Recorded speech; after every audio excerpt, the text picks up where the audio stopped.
ਲਾ ਲਵੀਏ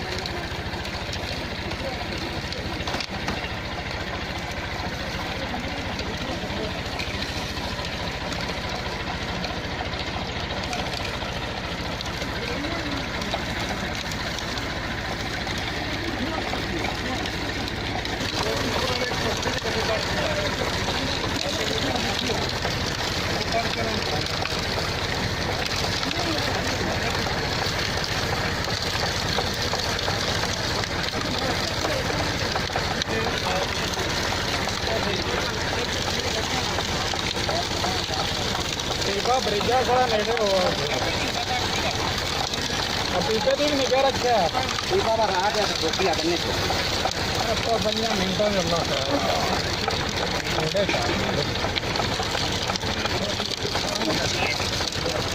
मेरी साफ कर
बस थोड़ा थोड़ा करके सीधी जाओ जल्दी जल्दी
लो जी चीड़ भी नाल ही बन गई है।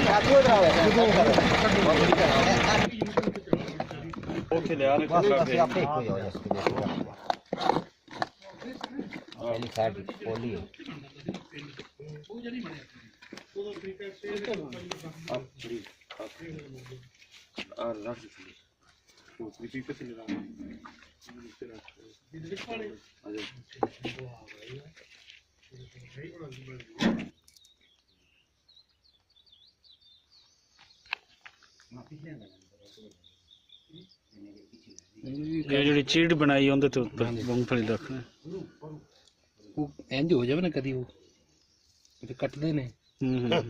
ਹਾਂ ਬਿਲਕੁਲ ਕਾਸ਼ਾਂ ਜੀ ਜਿਸ ਤਰ੍ਹਾਂ ਬਣਾਉਂਦੇ ਨੇ। ਕੱਲ ਗੁੜ ਦੀਆਂ ਤਾਂ ਨਹੀਂ ਬਣੀਆਂ। ਉਹਦਾ ਸੱਜਾ ਮੇਰਾ ਖੱਬਾ ਤੂੰ ਵੀ ਉਹ ਕੱਪ ਉਵੇਂ ਫੜਨ ਇੰਜ ਅਵੇ ਕਿ ਇਹ ਆਵੇ ਇੰਜ ਇੰਜ ਕਰ ਬਾਬਾ ਜੀ ਪੈਰ ਤੇ ਕੀ ਹੋਇਆ? ਪੈਰ ਪੱਕਿਆ ਹੈਗਾ ਪਾਉਣੇ 2 ਸਾਲ ਹੋਏ ਖੜੀ ਲੈ ਸਾਨੂੰ ਅੱਜ ਉਹ ਸ਼ਹਿਰ ਦੇ ਜਿਹੜੇ ਭੋਲੇ ਭਾਲੇ ਲੋਕ ਨੇ ਸਮਝਦੇ ਨੇ ਕਿ ਕਿੰਨਾ ਮਿੱਠਾ ਗੁੜ ਹੋ ਗਿਆ। ਹਾਲਾਂਕਿ ਗੁੜ ਦੀ ਖੂਬਸੂਰਤੀ ਉਹਦੇ ਜਿਹੜੇ ਨਾ ਆਪਣੇ ਜ਼ਾਇਕੇ ਨਾਲ ਚੀਨੀ ਵਾਲਾ ਜ਼ਾਇਕਾ ਨਹੀਂ, ਉਹਦਾ ਚੀਨੀ ਤੋਂ ਉਹਦਾ ਇੱਕ ਜ਼ਾਇਕਾ ਹੁੰਦਾ ਹੈ ਔਰ ਤਿੱਬੀ ਤੌਰ ਤੇ ਵੀ ਉਹਦੇ ਹੀ ਖਸੀਤਾਂ ਨੇ, ਉਹਦੇ ਹੀ ਫਵਾਇਦ ਨੇ। ਜਿਹੜੇ ਬਾਜ਼ਾਰ ਦੇ ਵਿੱਚ ਮਿਕਸ ਕੀਤੀਆਂ ਚੀਜ਼ਾਂ ਦਾ ਉਹਦੇ ਨਹੀਂ। ਉਹਦੇ ਵਿੱਚ ਫਲਸਫਾ ਹੈ ਕਿ ਗੁੜ ਬਾਜ਼ਾਰ ਦੇ ਵਿੱਚ 100 ਤੋਂ ਵੀ ਉੱਪਰ ਕਿਲੋ ਸਹੀ ਹੈ। ਚੀਨੀ ਉਹ 60 ਰੁਪਏ ਕਿਲੋ ਹੈ। ਚੀਨੀ ਅੱਧੋ ਉਹ ਫਿਰ ਚੀਨੀ ਦੇ ਉਹਦੇ ਜ਼ਿਆਦਾ ਮਿਕਸਚਰ ਬਣਾ ਦਿੰਦੇ ਨੇ। ਇਸ ਤਰ੍ਹਾਂ ਦਾ ਨਾਲੇ ਦੂਸਰੇ ਸ਼ਹਿਰ ਦੇ ਲੋਕ ਜਿਵੇਂ ਸਾਡੀ ਕੌਮ ਦਾ ਇੱਕ ਕਮਜ਼ੋਰੀ ਹੈ ਚਿੱਟਾ ਰੰਗ, ਰੰਗ ਦੇਖ ਕੇ ਖੁਸ਼ ਹੋ ਜਾਂਦੇ। ਉਹ ਥੋੜਾ ਜਿਹਾ ਉਸ ਦੇ ਵਿੱਚ ਵਾਈਟਨੈਸ ਆਈ ਤਾਂ ਉਹਨਾਂ ਨੇ ਕਿਹਾ ਇਹ ਅਸਲ ਚੀਜ਼ ਹੈ। ਹਾਂ ਇਹ ਅਸਲ ਗੁੜ ਹੈ। ਹਾਲਾਂਕਿ ਇਹ ਹੁਣ ਇਹ ਤਾਂ ਤੁਹਾਨੂੰ ਦੇਖੋ ਨਾ ਅਲਫ ਤੋਂ ਲੈ ਕੇ ਇਹ ਤੱਕ ਸਾਰਾ ਪ੍ਰੋਸੈਸ ਅਸੀਂ ਦੇਖਿਆ ਹੈ। ਜੀ ਜੀ ਬਿਲਕੁਲ ਕੀਤਾ ਹੈ। ਇਸ ਤੋਂ ਉੱਪਰ ਨਹੀਂ ਨਾ ਕੋਈ ਚੀਜ਼ ਹੋ ਸਕਦੀ। ਇਹ ਚੀਜ਼ ਹੈ ਜੀ।